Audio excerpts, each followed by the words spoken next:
Cents have been on fire the last 30 plus days, and we all know why. Earlier in the year, President Trump said, hey, why are we making this denomination when it's costing us this much money? It's a waste. There has to be a better way. The U.S. Mint then released information about a month ago saying they're no longer, this is their last buy, they're no longer going to be buying the blanks to keep on striking the coin. Which means for everybody, the deduction is 2025 is the last year the Lincoln cent is in circulation. So from that point, understanding the cent as a denomination is the longest running denomination in U.S. history, dating back to 1793. It has a lot of history, our history. So with that, we've talked about the 25s. We'll continue as we find pockets, but we're looking at other pockets as well. And tonight we have, well, the first small size cent series, one of the loves of collecting when you start, the Indian heads. And tonight, a small number of first 5 years of issue. Here we go. So we made the large cent from 1793 up until, give or take, the 1850s, right? 1857 to be exact. And that was about the size of a Kennedy $50 for reference. At that time in history, the government said copper's 2 cents. Why are we giving it a 1 cent denomination? We're going to stop this. So they shrunk the coin to a cent's worth of copper. They called it the small cent, and the test issue was the Flying Eagle cent of 1857 and 1858. We accepted it. We liked it. It was easier to carry. So in 1859, we introduced Lady Liberty with an Indian bonnet on. And over a very short period of time, we nicknamed the coin the Indian head cent. Now, that Indian head cent lasted 51 years, 1859 to 1909. And in 1909 as well, we launched the Lincoln cent, which is now the longest tenured continued design, 116 years in U.S. history. But this is the small cent that started it. I cut my teeth collecting Wheaties and Indians. Many of you might have done the same thing. But the issue was, how about the earlier years? And why were the earlier years important? Well, remember, in the 1860s, we had what? We had the Civil War going on.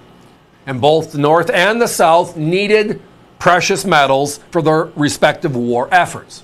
So copper, silver, gold just all disappeared. And the easiest way to have that disappear was for the coinage that was out there. Heck, if you're the South, the North made this money, let's just take it and melt it and push it through as an opportunity for us to continue doing what we're doing, right? And it's logical, both sides did it. Well, now we can't find those coins because, well, they were destroyed. So what we've done tonight is go on back and put some pockets of time together.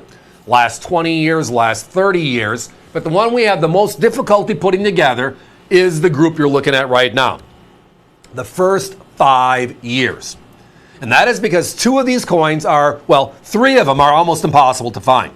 The very first year, 1859, is a standalone one-of-a-kind coin.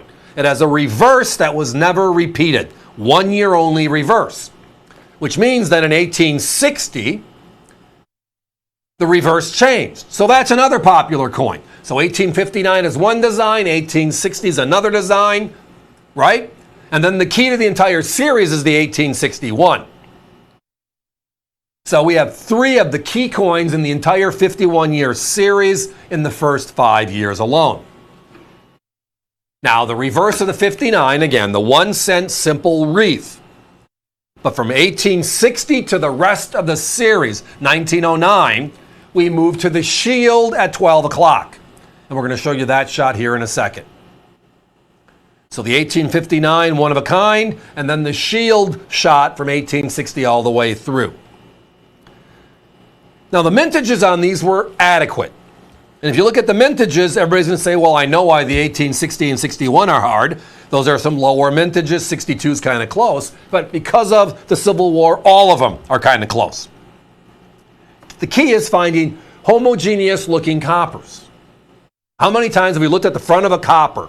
I don't care what it is, whether it's a Wheatie or a large cent, an Indian obvious, right? And you look at it and say, wow, I like this. Turn it over and it's like, ha ha ha. what happened, right? And that's the nature of this series. So all of our coins are 5-coin set, the first 5 years. Homogeneous obverse and reverse, beautiful hand-selected circulated coins. I mean, if you use a number, we keep about 2 out of every 10 coins we see. It's just because we want a beautiful looking coin in your hands. Now, look at our price. We're at $149.95, which means we're under $30 a coin. Just simple math. Here's where my competition is. We found all 5 of them. They're $100 more for the set. This is how they broke it down. $49.35, which is a very good price. $89.39.39. Add them all up, it's $251. Well, tonight, at least for a few more minutes anyways, we have those same first 5 years for $149. Now here again, we're showing you on, it's a 5-coin set. The top shelf is the obverse, which is the Indian head and the actual date. Because of the 2 different designs on the reverse, we're showing a second set with just the reverse. So that way as they're going through this, they can show us while we're talking exactly what it looks like. And you can see the difference on these coins as we go through it. Beautiful stuff. It is the best of the best. Hey guys, give me a 30-second clock, please. Down to our last 6 or 7 sets. Do I have them available individually? The answer is I believe so. I haven't looked there, but we used to carry all 51, including the key 1877 and the 1909S. Take a peek. avccoins.com. Then you're going to see cents, Indian head cents, and boom, you'll be right in.